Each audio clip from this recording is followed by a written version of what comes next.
صلوا علیہ وآلہ۔ صحیح بخاری حدیث نمبر 101۔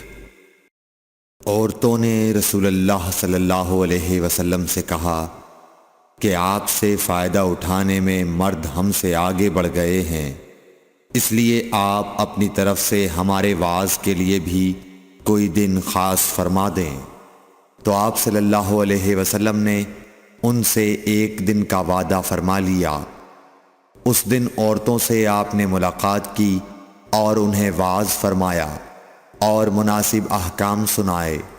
جو کچھ آپ صلی اللہ علیہ وسلم نے ان سے فرمایا تھا اس میں یہ بات بھی تھی کہ جو کوئی عورت تم میں سے اپنے 3 لڑکے آگے بھیج دے گی تو وہ اس کے لیے دوزخ سے پناہ بن جائیں گے۔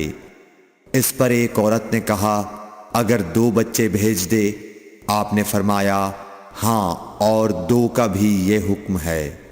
صحیح بخاری حدیث نمبر 103۔ نبی کریم صلی اللہ علیہ وسلم نے فرمایا کہ جس سے حساب لیا گیا اسے عذاب کیا جائے گا۔ حضرت عائشہ رضی اللہ تعالی عنہا فرماتی ہیں کہ یہ سن کر میں نے کہا کہ کیا اللہ نے یہ نہیں فرمایا کہ عنقریب اس سے آسان حساب لیا جائے گا؟ رسول اللہ صلی اللہ علیہ وسلم نے فرمایا کہ یہ صرف اللہ کے دربار میں پیشی کا ذکر ہے، لیکن جس کے حساب میں جانچ پڑتال کی گئی سمجھو وہ غارت ہو گیا۔ صحیح بخاری حدیث نمبر 104۔ رسول اللہ صلی اللہ علیہ وسلم نے اللہ کی حمد و ثنا بیان کی، پھر فرمایا کہ مکے کو اللہ نے حرام کیا ہے، آدمیوں نے حرام نہیں کیا۔ تو سن لو کہ کسی شخص کے لیے جو اللہ پر اور یوم آخرت پر ایمان رکھتا ہو جائز نہیں ہے کہ مکے میں خون ریزی کرے یا اس کا کوئی پیڑ کاٹے۔ پھر اگر کوئی اللہ کے رسول کے لڑنے کی وجہ سے اس کا جواز نکالے تو اس سے کہہ دو اللہ نے اپنے رسول کے لیے اجازت دی تھی، تمہارے لیے نہیں دی، اور مجھے بھی دن کے کچھ لمحوں کے لیے اجازت ملی تھی، آج اس کی حرمت لوٹ آئی جیسی کل تھی، اور حاضر غائب کو یہ بات پہنچا دے۔ صحیح بخاری حدیث نمبر 105۔ ایک مرتبہ ابو بکر رضی اللہ عنہ نے رسول اللہ صلی اللہ علیہ وسلم کا ذکر کیا کہ آپ صلی اللہ علیہ وسلم نے فرمایا تمہارے خون اور تمہارے مال، محمد کہتے ہیں کہ میرے خیال میں آپ نے اعراضکم کا لفظ بھی فرمایا، یعنی اور تمہاری آبروئیں تم پر حرام ہیں، جس طرح تمہارے آج کے دن کی حرمت تمہارے اس مہینے میں۔ سن لو یہ خبر حاضر غائب کو پہنچا دے۔ اور محمد راوی حدیث کہتے تھے کہ رسول اللہ صلی اللہ علیہ وسلم نے سچ فرمایا۔ پھر دوبارہ فرمایا کہ کیا میں نے اللہ کا یہ حکم تمہیں نہیں پہنچا دیا؟ صحیح بخاری حدیث نمبر 106۔ رسول اللہ صلی اللہ علیہ وسلم نے فرمایا کہ مجھ پر جھوٹ مت بولو، کیونکہ جو مجھ پر جھوٹ باندھے وہ دوزخ میں داخل ہو۔ صحیح بخاری حدیث نمبر 107۔ رسول اللہ صلی اللہ علیہ وسلم نے فرمایا کہ جو شخص مجھ پر جھوٹ باندھے گا وہ اپنا ٹھکانہ جہنم بنا لے۔ صحیح بخاری حدیث نمبر 108۔ نبی اکرم صلی اللہ علیہ وسلم نے فرمایا کہ جو شخص مجھ پر جان بوجھ کر جھوٹ باندھے تو وہ اپنا ٹھکانہ جہنم میں بنا لے۔ صحیح بخاری حدیث نمبر 109۔ رسول اللہ صلی اللہ علیہ وسلم نے فرمایا کہ جو شخص میرے نام سے وہ بات بیان کرے جو میں نے نہیں کہی تو وہ اپنا ٹھکانہ جہنم میں بنا لے۔ صحیح بخاری حدیث نمبر 110۔ رسول اللہ صلی اللہ علیہ وسلم کا فرمان ہے کہ اپنی اولاد کا میرے نام کے اوپر نام رکھو مگر میری کنیت اختیار نہ کرو، اور جس شخص نے مجھے خواب میں دیکھا تو بلا شبہ اس نے مجھے دیکھا، کیونکہ شیطان میری صورت میں نہیں آ سکتا۔ اور جو شخص مجھ پر جان بوجھ کر جھوٹ بولے وہ دوزخ میں اپنا ٹھکانہ تلاش کرے۔ صحیح بخاری حدیث نمبر 111۔ جحیفہ کہتے ہیں کہ میں نے حضرت علی رضی اللہ عنہ سے پوچھا کہ کیا تمہارے پاس کوئی اور بھی کتاب ہے؟ انہوں نے فرمایا کہ نہیں مگر اللہ کی کتاب قرآن ہے، یا پھر فہم ہے جو وہ ایک مسلمان کو عطا کرتا ہے، یا پھر جو کچھ صحیفے میں ہے۔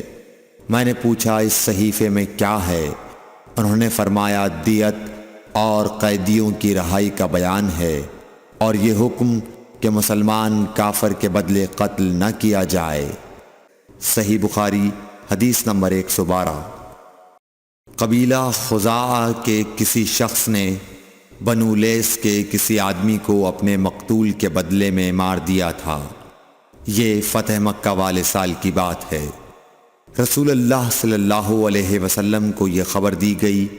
آپ نے اپنی اونٹنی پر سوار ہو کر خطبہ پڑھا اور فرمایا کہ اللہ نے مکے سے قتل یا ہاتھی کو روک لیا۔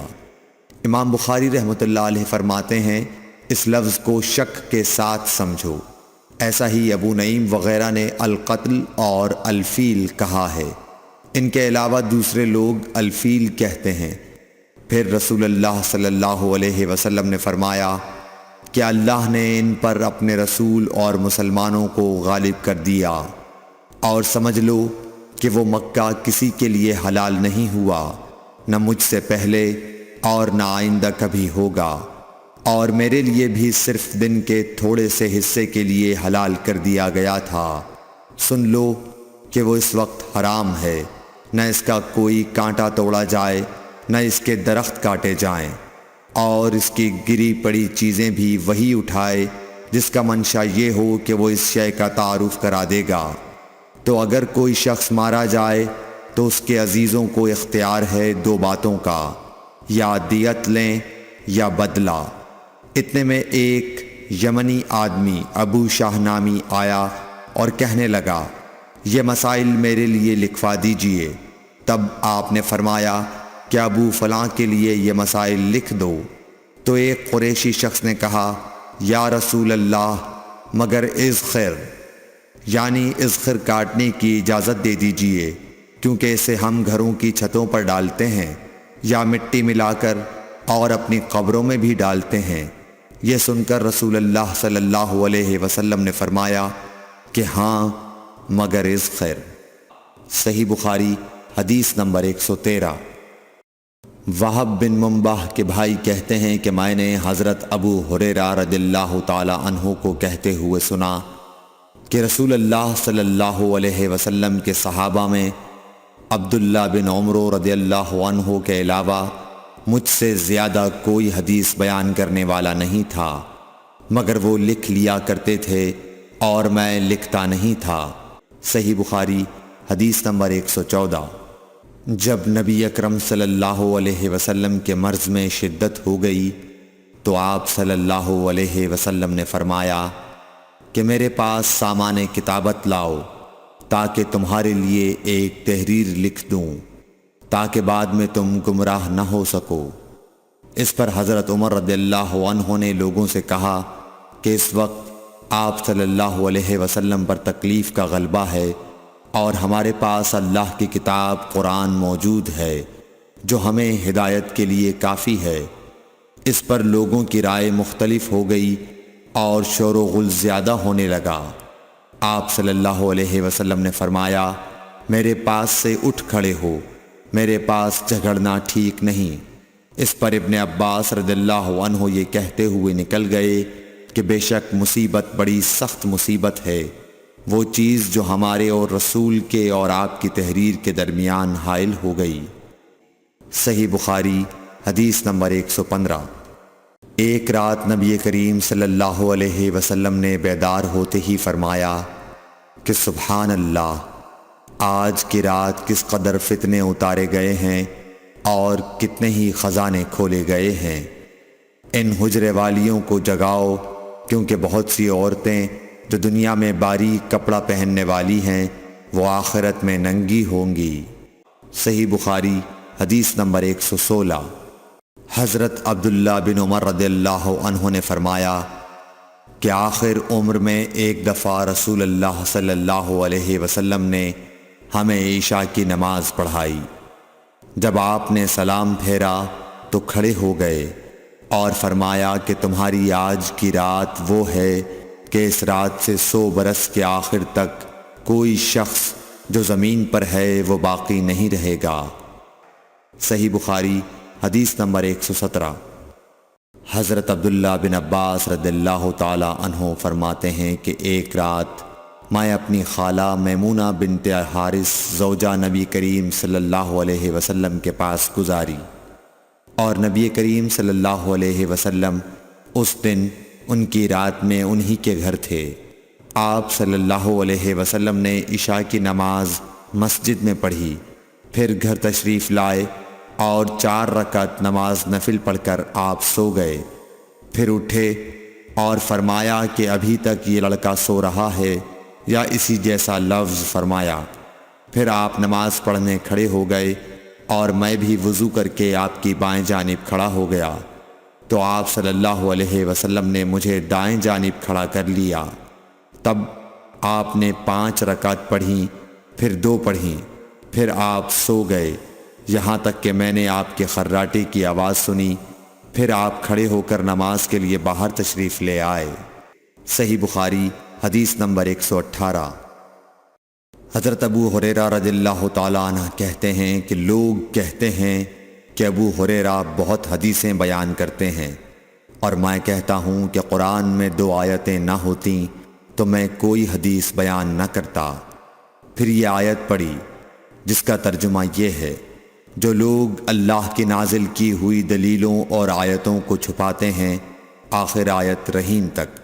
واقعہ یہ ہے کہ ہمارے مہاجرین بھائی تو بازار کی خرید و فروخت میں لگے رہتے تھے، اور انصار بھائی اپنی جائیدادوں میں مشغول رہتے، اور ابو ہریرہ رسول اللہ صلی اللہ علیہ وسلم کے ساتھ جی بھر کر رہتا، تاکہ آپ کی رفاقت میں شکم پوری سے بھی بے فکری رہے، اور ان مجلسوں میں حاضر رہتا جن مجلسوں میں دوسرے حاضر نہ ہوتے، اور وہ باتیں محفوظ رکھتا جو دوسرے محفوظ نہیں رکھ سکتے تھے۔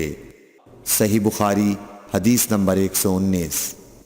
ابو ہریرہ رضی اللہ عنہ کہتے ہیں کہ میں نے عرض کیا، یا رسول اللہ، میں آپ سے بہت سی باتیں سنتا ہوں مگر بھول جاتا ہوں۔ آپ صلی اللہ علیہ وسلم نے فرمایا، اپنی چادر پھیلاؤ۔ میں نے اپنی چادر پھیلائی۔ آپ صلی اللہ علیہ وسلم نے اپنے دونوں ہاتھوں کی چلو بنائی اور میری چادر میں ڈال دی۔ فرمایا کہ چادر کو بدن پر لپیٹ لو۔ میں نے چادر کو اپنے بدن پر لپیٹ لیا، پھر اس کے بعد میں کوئی چیز نہیں بھولا۔ صحیح بخاری حدیث نمبر 120۔ حضرت ابو ہریرہ رضی اللہ عنہ فرماتے ہیں کہ میں نے رسول اللہ صلی اللہ علیہ وسلم سے علم کے 2 برتن یاد کر لیے ہیں، ایک کو میں نے پھیلا دیا ہے، اور دوسرا برتن اگر میں پھیلاؤں تو میرا یہ نرخرا کاٹ دیا جائے۔ Thanks for watching. Don't forget to like, comment, share and subscribe to